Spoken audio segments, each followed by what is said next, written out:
Muy buen día, estimados amigos de La Noticia en Guatemala. Hoy tenemos con nosotros a el analista internacional, sociólogo y periodista español Ricardo Angozo, quien nos ha traído este libro sobre Honduras. Se llama Chávez perdió, Honduras se salvó. Muy bienvenido, Ricardo. Muchas gracias. Tu casa. Buenos días también es Guatemala. A toda vuestra audiencia y a vosotros por estar aquí. Muy amable.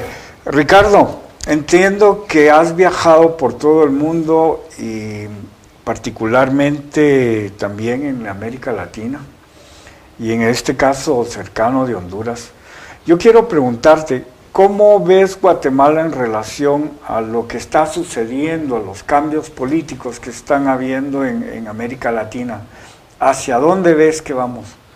Bueno, hoy nos hemos levantado con la noticia de que estos 43 jóvenes de México han desaparecido y han sido vilmente asesinados. Y en esa noticia convergen muchos elementos de lo que está sucediendo en América Latina.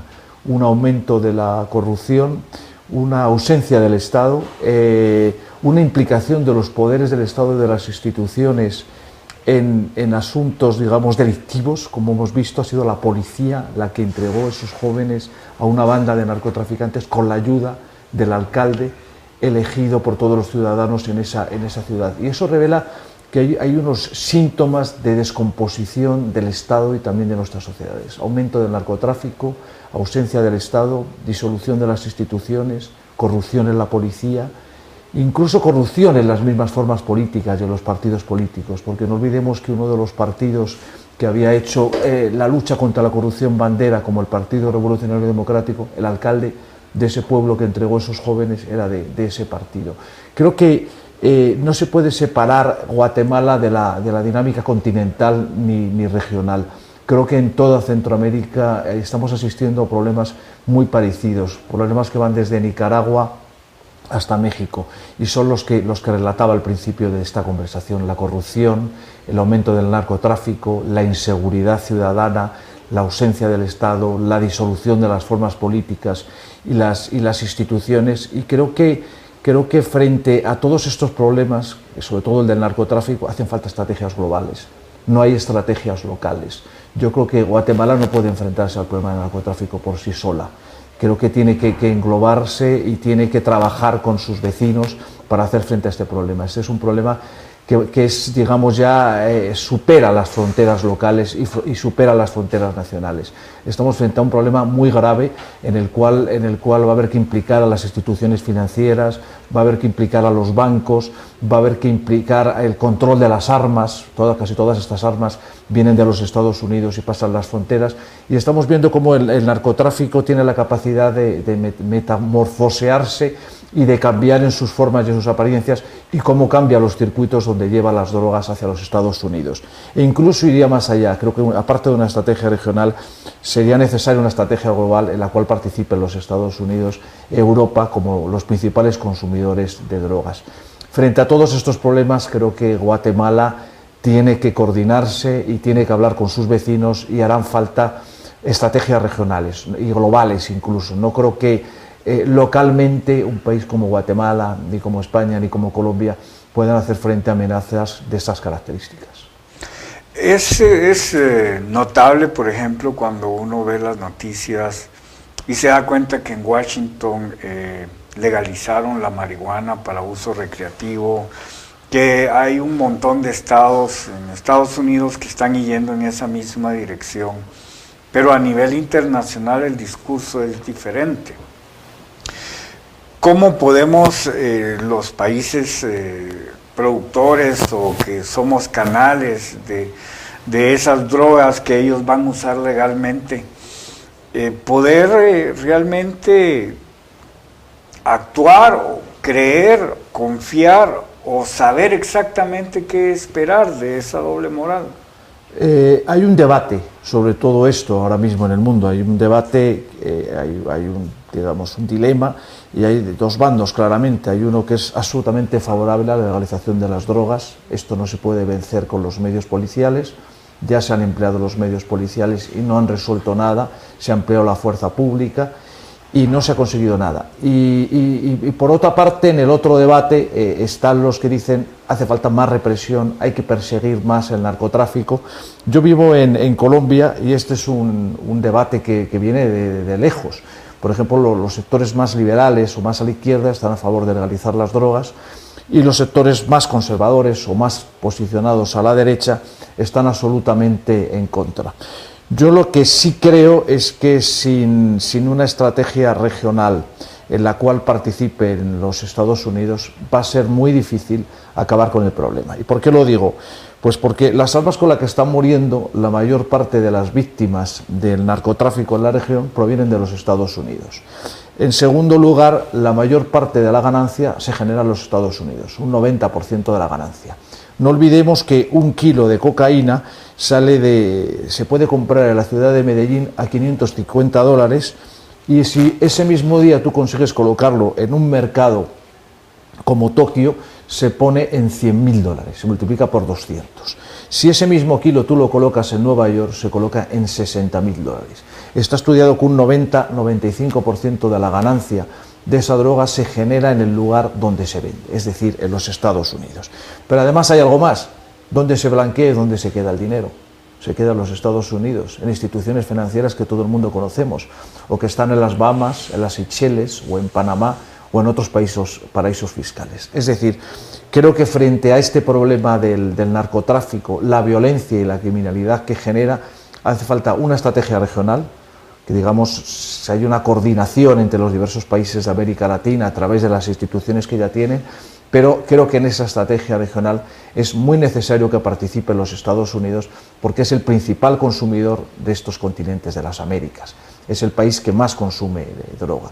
Es decir, sin la ayuda de los Estados Unidos y de sus instituciones financieras y controlando los flujos de capitales que llegan allí, creo que no vamos a ganar esta batalla. Creo que es una batalla perdida. Hay que implicar a los Estados Unidos. Ricardo, narcotráfico y populismo. ¿Qué relación puede haber entre las dos cosas? ¿Será una reacción a este manejo económico de las drogas de Estados Unidos en contra de eso o es independiente? Bueno, el narcotráfico viene de lejos. El narcotráfico es un problema ya que viene de... es largo el problema, ¿no? No olvidemos que ya hubo una ligazón clara en los años 80-90 cuando impregnó y permeó todas las campañas electorales en Colombia. Tuvimos un presidente en Colombia, Ernesto Samper, que a través de un tesorero y de las relaciones que tenía este tesorero con el narcotráfico, ya entraron dineros en sus campañas y le retiraron la visa de los Estados Unidos. La reemergencia o el regreso de los populismos en América Latina no creo que esté ligado al narcotráfico. Lo que sí ha habido por alguno de estos regímenes populistas, demasiada tolerancia hacia el narcotráfico y siempre, digamos, estos regímenes populistas o de corte izquierdista como los que tenemos ahora en América Latina han sido mucho más tolerantes hacia el tema de la seguridad pública. Siempre la izquierda ha mirado con cierto desprecio las políticas de seguridad pública y la derecha les ha prestado mayor atención, eso está constatado, ¿no? Lo que sí estamos viendo es que el narcotráfico se está, como dije antes, metamorfoseando, está cambiando sus rutas. Por ejemplo, se detecta cada vez una mayor actividad de las bandas de narcotraficantes en Venezuela, un país que hasta hace unos años no estaba tan permeado por el narcotráfico. Y después estamos viendo cómo Centroamérica, que hasta ahora se había liberado de esta dinámica de los grupos del narcotráfico, empieza a haber una gran actividad de narcotráfico. Se detecta en Honduras, se detecta en Guatemala, en El Salvador, cómo se utilizan las vías terrestres para que la droga llegue hasta México y de ahí pase hacia los Estados Unidos. Pero como hace unos años dijo Giuliani, que hizo un viaje a México DF para darles unos consejos sobre seguridad, creo que para hacer frente a la amenaza hay que mirarnos también internamente y hacer un examen de cómo estamos. Creo que tendremos que mejorar nuestros servicios de policía, mejorar nuestra seguridad, que sigue siendo muy deficiente en América Latina. Habrá que atender a cómo está la situación de la justicia, donde hay una gran corrupción en casi toda América Latina. Habrá que atender también cómo está el poder político, porque hemos visto el caso de México, como hablábamos al comienzo, cómo ha sido un alcalde elegido democráticamente, a través de un partido también democrático, el que estaba implicado en toda una trama en la que participaban todos, la policía local, el poder local. Y eso me lleva a una ampliación de esta pregunta. Bueno, la forma en que está cambiando el narcotráfico pareciera que va encaminada hacia la toma del poder. Y una de las maneras de hacerlo es por medio de la financiación de las campañas electorales. En el caso de Guatemala, pues incluso ha sido difícil poder determinar hasta dónde llega esa influencia. ¿Qué podrías decirnos respecto a cómo están tomando el poder ellos en América Latina mediante ese dinero? El problema es que el poder del dinero corrompe todo, o sea, el dinero corrompe todo. Es decir, se manejan unas cantidades de dinero que nos superan realmente nuestra imaginación. No olvidemos que Pablo Escobar llegó a ser el 7º hombre más rico del mundo. Una persona que venía de origen humilde, en apenas 10 años levantó un imperio. Y ofreció pagar la deuda pública de Colombia. Ofreció pagar la deuda pública de Colombia, y puedes corromper a todo el mundo. Pablo Escobar corrompía a funcionarios de prisiones, a jueces, a policías, consiguió ser elegido congresista. Es decir, manejan unas cantidades tan ingentes de dinero que puedes comprar las voluntades de quien quieras, que es lo que ha ocurrido en Colombia durante muchos años. Creo que una de las partes más importantes es el control de los flujos de dinero. O sea, el control de los paraísos fiscales, de las cuentas donde depositan el dinero. Es decir, si consigues desactivar todo el poder económico que tienen, que en parte se ha intentado en Colombia, pero es que el problema es que tienen tales flujos de dinero que puedes corromper a la justicia, puedes corromper a un policía. No olvidemos, por ejemplo, en Colombia, un policía nacional que trabaja en el aeropuerto o trabaja en cualquier pueblo, en cualquier municipio, gana 400, 500 dólares. Y 400, 500 dólares para un señor que ha conseguido sacar un día 20 kilos no es absolutamente nada. Es decir, estamos luchando realmente contra un gigante y tenemos los medios es una lucha de David contra Goliat. Los medios que tiene el Estado todavía son muy débiles para hacer frente a unos grupos económicos que tienen cantidades ingentes de dinero. Hace unos años, en una operación policial, cayó abatido uno de los jefes de un pequeño cartel de la droga de Colombia en Venezuela. Bueno, pues para que te hagas una idea, era una de las personas no muy conocidas y no de las más buscadas. Tenía 1.500 propiedades inmobiliarias repartidas por todo el mundo. Era multimillonario, tenía propiedades en Francia, en Italia, en España. Digo, esto es una persona desconocida del mundo de la droga. O sea, que no tendrán los que están arriba de la pirámide que manejan el negocio. Ricardo, entonces, ¿vamos hacia los narcoestados o ya estamos ahí? En algunos casos se está camino de ir hacia los narcoestados, pero yo espero que las sociedades de América Latina, las sociedades democráticas, que son ya gobiernos modernos, maduros, reaccionen y hagan frente a estas amenazas, no largándose como ha hecho Peña Nieto, que se ha ido a la cumbre de Asia. Yo creo que los gobernantes de América Latina tienen que ser más responsables y hacer frente a los problemas cuando ocurren. A mí me ha resultado muy penoso este caso de México, porque revela lo mal que funcionan a veces los estados y las instituciones en América Latina. Por ejemplo, el presidente de la República en México tardó 5 días o 6 en reaccionar ante la gravedad de los hechos que habían ocurrido. Sí. El ejército estaba presente en ese pueblo donde fueron detenidos los jóvenes y tampoco hizo nada. La Fiscalía General de la República tardó otros 3 días. O sea, yo creo que esta batalla contra el narcotráfico, contra las bandas criminales, contra la inseguridad, se puede ganar siempre y cuando nuestros gobernantes, nuestras instituciones, sean lo suficientemente responsables y actúen para hacer frente a esas amenazas. Gobernantes, instituciones, ¿qué hacemos ahí? Ahorita estamos a los pies de unas elecciones acá en Guatemala. Tenemos gobernantes e instituciones obviamente fallidas. El Hospital Nacional está cerrado por falta de insumos básicos. Sin embargo, se oyen millonarias cantidades que se manejan en contratos abiertos, que comparado con Honduras gastaron 10.1 millones de dólares en poner un sistema para la migración y aquí estamos pagando 800 y pico de millones. Cosas que uno dice, ¿qué esperanzas tenemos? ¿Tendremos esperanzas o no? Yo creo que nos quedan varios retos aquí en América Latina. Uno es mejorar la calidad de nuestras democracias, avanzar en el buen gobierno, y esto, claro, esto es retórica, pero hace falta quizás ser más práctico y llevar esto a los terrenos de la política cotidiana, del día a día, del mundo real, ¿no? Y yo lo veo mucho en Colombia, es un abuso de la retórica por parte de los gobernantes y pocos resultados prácticos. Pero incluso en Guatemala lo hemos visto con el gobierno de Molina, ¿no?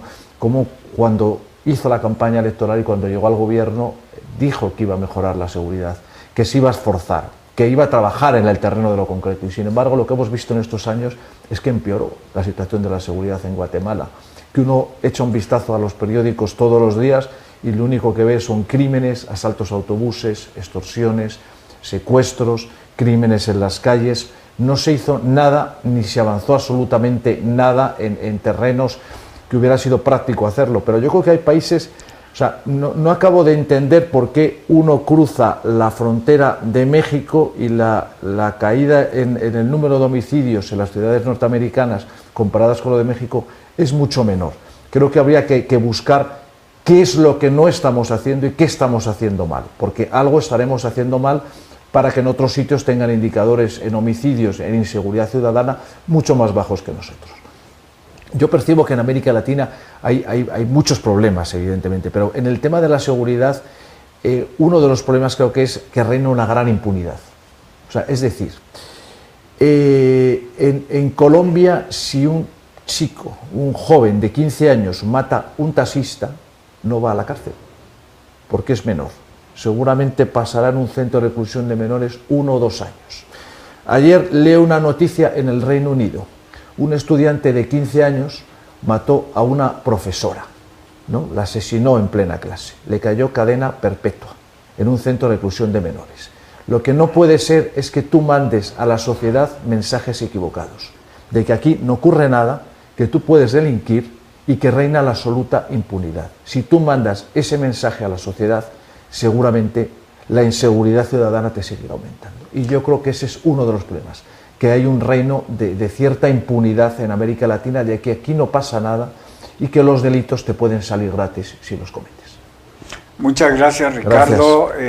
Para la noticia en Guatemala, hemos tenido el gusto hoy de tener al analista internacional. Y además de eso, pues es obvio que necesitamos nuevas maneras o más valor para resolver los problemas.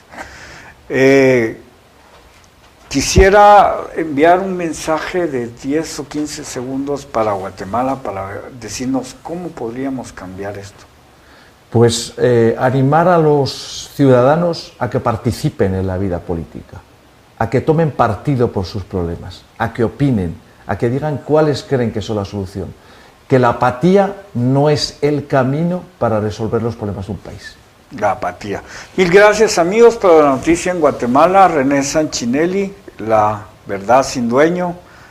Que tengan muy buen día. Hasta luego. Gracias.